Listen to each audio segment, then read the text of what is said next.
So let's go. Today, I'm going to be talking to you all about the KEF R3 bookshelf loudspeaker. In fact, let's just jump straight into it.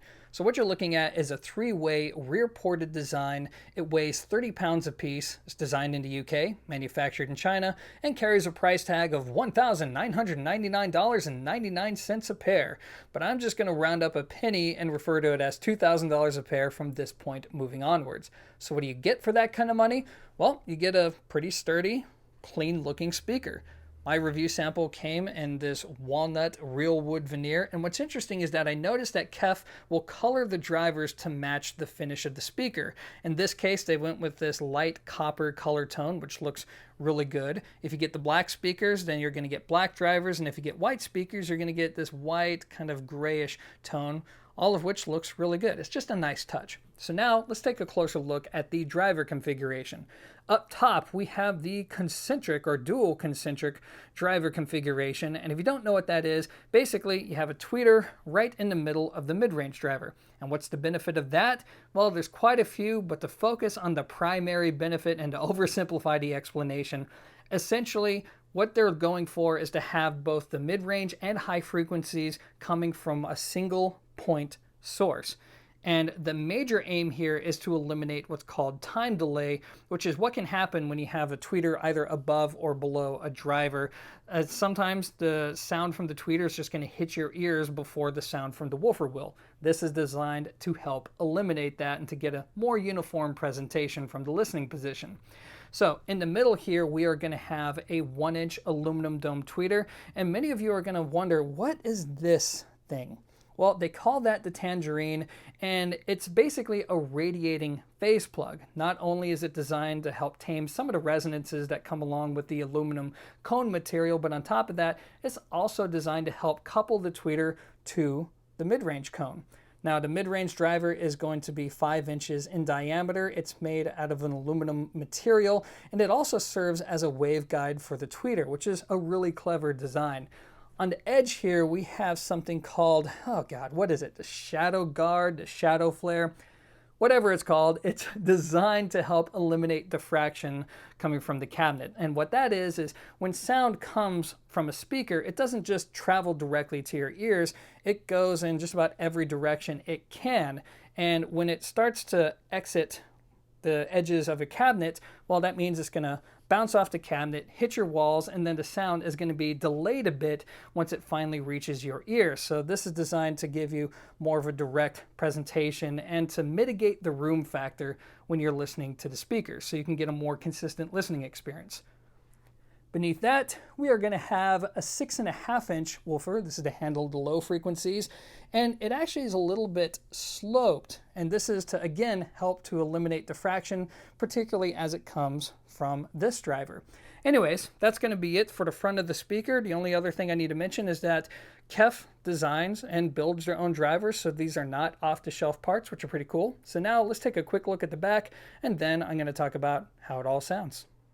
All right, so here's the back of the R3, and the first thing I think most of you are going to notice is this large rear port. And what's interesting is that if you're curious enough to reach in and feel it, you're going to notice that they use this rubbery material, and this is apparently to help break down turbulence as air exits the cabinet. Beneath that, we are going to have our binding post. So as you can tell, this is set up for bi-amp or bi-wire configuration.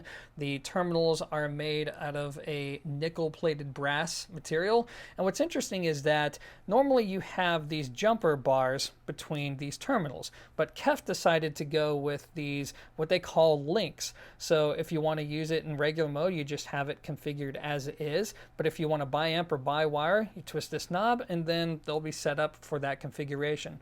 An interesting design choice. Anyways, guys, that's going to be it for the R3 as far as the design elements are concerned. So now let's talk about how they actually sound.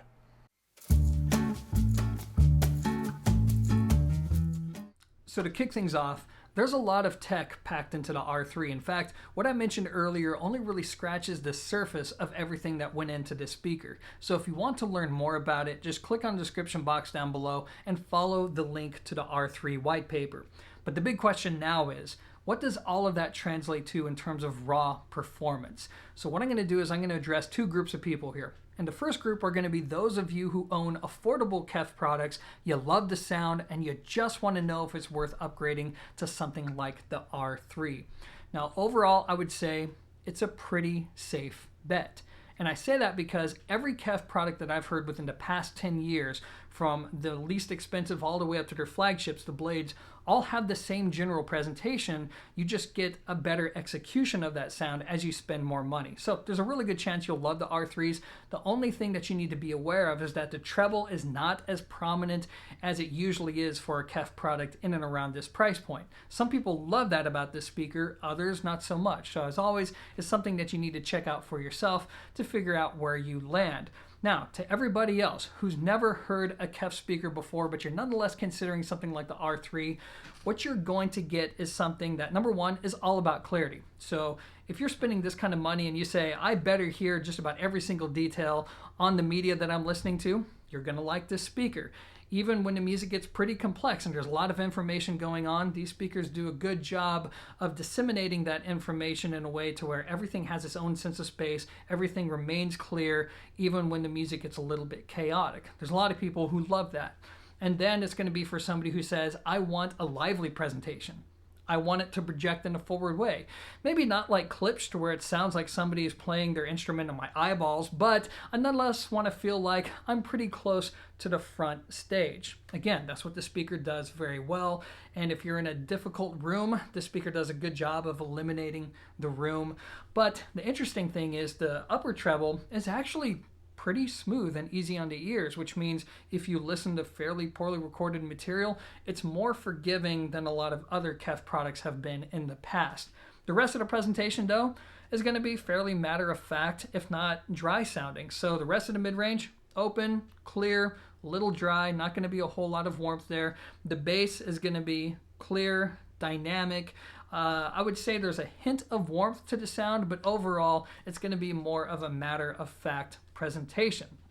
Now, to go into more detail here, I think the voicing of this speaker is pretty clever because a lot of people want to experience detail, and a lot of people like that lively sound because it can make the musical experience very engaging. But the problem that a lot of people have is that the treble can easily become just overwhelming, too sibilant, too harsh, and this speaker doesn't suffer from that nearly as much as many others because the upper treble rolls off very quickly. So you have a spike in the upper mid-range, lower treble, and then it just quickly rolls off. It's very, very clever voicing.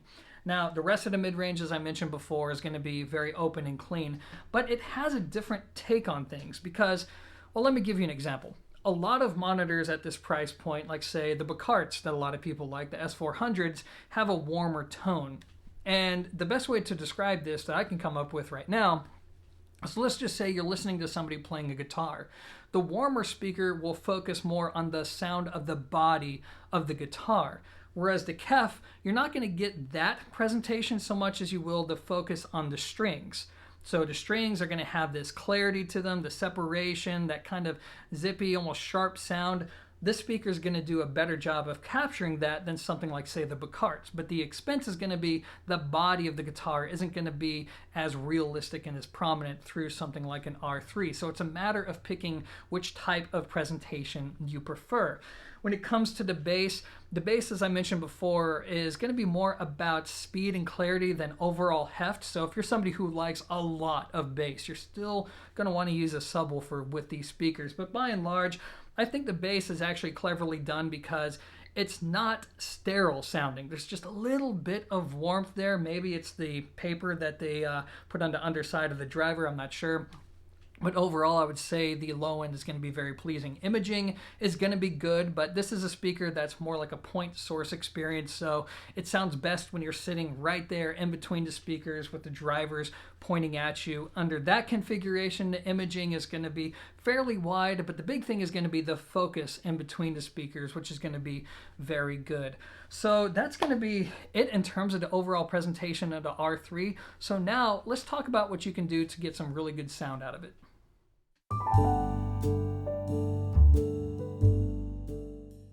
Okay, so the good news is that it doesn't take a whole lot of effort to get consistent performance out of the R3. So the first thing I'm going to talk about are setup procedures.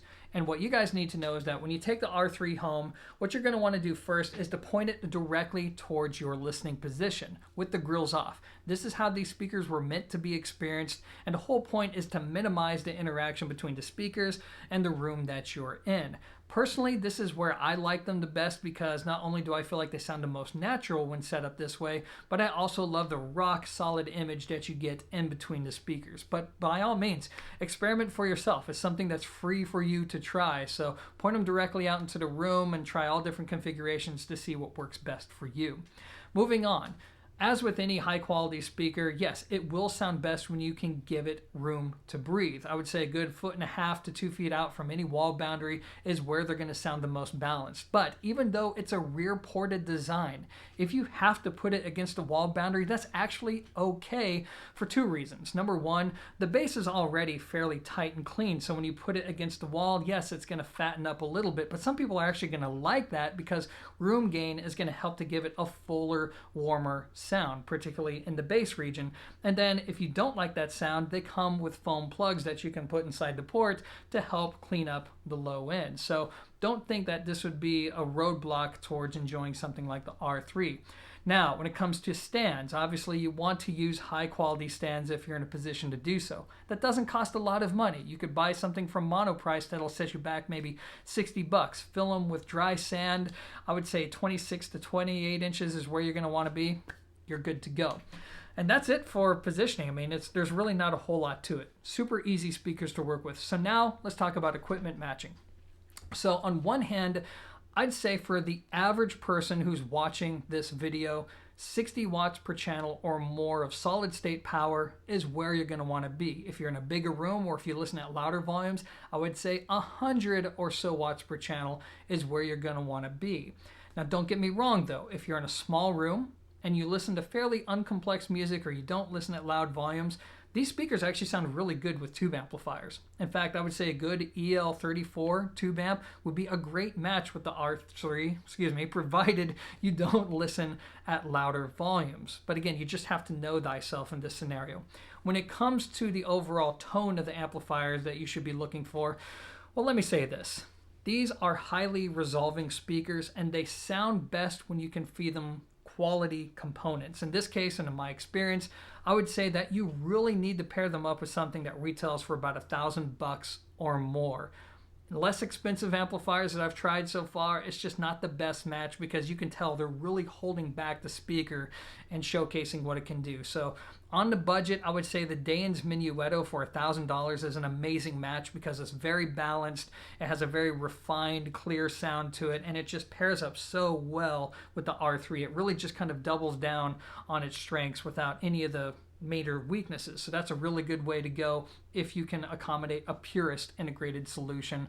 Otherwise, I would say just stick with amps that are either neutral and or maybe even a little warm sounding. I think products that are voiced aggressively, particularly into treble, may be too much of a good thing because even though the upper treble is rolled off, remember the lower portion of the treble in the upper mid-range where there's a lot of information is already prominent, so it could be too much of a good thing, at least in my experience. So anyways, guys, that's going to be just my take on what you can do to get really good sound out of these speakers. Now let's go over some of the caveats, and then I'm going to wrap this all up.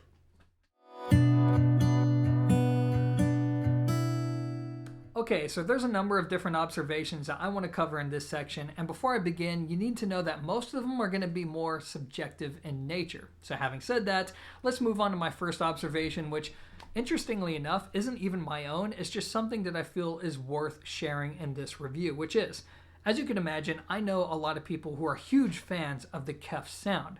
And when I asked them about the R3s, of the people who spent time with the R3s, I would say the majority of them were fairly lukewarm about the speaker.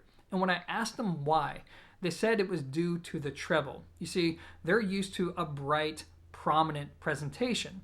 And the R3 doesn't offer that. While it is forward in nature due to how it projects sound out into the room, the top end is rolled off and it's more smooth in its delivery. And to those people, it's not bright enough, it's not sharp enough, and they feel like it's just a little too safe and dull sounding. Now personally, I'm not on the same page there. I vastly prefer the R3 sound versus, like, say, the very forward LS50s, but that's just me. Moving on to observations, though, that I did make myself. Well, the first thing would be that the R3s are not the type of speaker that's going to disappear in your room. In other words, when you have them set up, you're going to be very well aware of the fact that you're listening to a set of highly resolving speakers. They have a very, hey, look at me, look what I can do type of sound. Now, I'm not saying this is a bad thing. In fact, a lot of people out there really like that. And I totally understand why. When you spend $2,000 on a set of speakers, you want to be impressed. You want to hear your investment. And they definitely deliver on that. But if you're looking for something that, quote, disappears, this isn't really going to be the best option.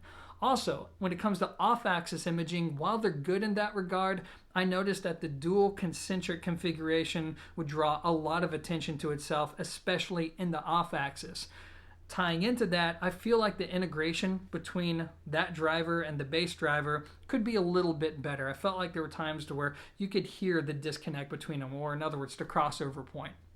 But lastly, and most subjectively, for people who are really sensitive to the tone of live, unamplified music, you know, the KEF is going to be a love-hate proposition. Now, personally, I've never been the biggest fan of metal woofers. Now, there are exceptions to the rule, but by and large, I feel like metal woofers attach this metallic tone to almost everything that you listen to, and the R3s are of no exception.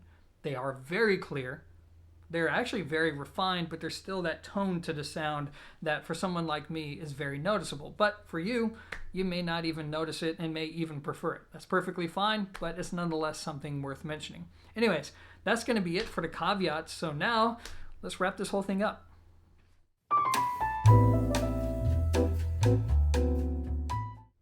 So this conclusion is going to be pretty short because the R3 has a very straightforward sound. Objectively speaking, I know plenty of people who would love this speaker, and I say that because I receive emails all the time from people who seem to want something exactly like the R3. They say, Sean, I want something that's lively and engaging sounding, but I don't want it to be bright, but I also want it to be really detailed. I want mid-range that's open and clean and clear. I want bass that's quick, but I still want it to be strong. I want a dynamic presentation, but I also need something that can work in an acoustically challenging space. What do you think is going to be very good for me? Well, the R3, if you have $2,000, is definitely going to be worth checking out, especially if you're in North America, where there are plenty of retailers that offer very generous trial periods so you can bring it home and truly see if it's the right solution for you. Now, for me personally and subjectively speaking, no, it's not the kind of speaker that really gets me going. I like a different type of sound, specifically speakers that do not use metal drivers, but that's just me. What I think really shouldn't matter to you because it's not your money, it's not your listening experience. And the whole point of this review is to help you gauge whether or not a product like this would be to your tastes. So hopefully I've set the expectations appropriately so you can make a good decision. And as always, I appreciate you watching, and until next time, peace. Comparisons. Look, I know how much you guys like comparisons, so what I'm going to do in this section is I'm going to tell you about how the KEF R3 compares to the Bucart S400. Unfortunately, that's all I can do because I don't have any other $2,000 speakers hanging around that I can talk about right now. So when it comes to this comparison, look, it doesn't get any more straightforward than this matchup because these speakers are totally different from one another. I mean, first, the Bucart S400 is a much smaller product. It doesn't weigh nearly as much as the R3, and that alone may be worth something to you. But when it comes to the actual presentation, look, the Bucart is a warm, laid-back sounding speaker. The KEF is going to be a forward, detail-oriented, dry sounding speaker. They're two opposite ends of the sonic presentation. So to go into more detail, first let's start off with the top end. So both speakers are actually, in this regard, fairly smooth for what they are. The Bucart's going to be just a little bit more forgiving of poorly recorded material than the KEF's, but with excellent recorded material, they're both about the same in that regard. Now, when it comes to mid-range, it's totally different. The mid-range on the Bucart is more about giving you this warmth and this density and this sense of realistic body to the music, whereas the KEF doesn't have that same sense of scale to it, the same density, but what it will give you is something that's quicker, cleaner, a bit more articulate than what you're going to get out of the Bucart. And then when it comes to bass, believe it or not, the bass on the Bacart comes across as if it's stronger and will dig deeper than the R3, but the trade-off is that the R3 is a little bit cleaner and the sound is just a little bit more dynamic, particularly when it comes to micro dynamics. There's just a little bit more fluctuation between the quiet passages in a recording and the louder passages within a recording. Imaging, it just depends on what you want. The S400s are capable of laying down a wider soundstage, whereas the R3s, you're going to have an easier time getting center focus in between the speakers. Again, what do you want? So that is going to be it for the comparison. Sorry guys, I wish I had more to talk about, but this is all I got for you. Hopefully some of you found it valuable. Anyways, as always, thanks for watching, and until next time, peace.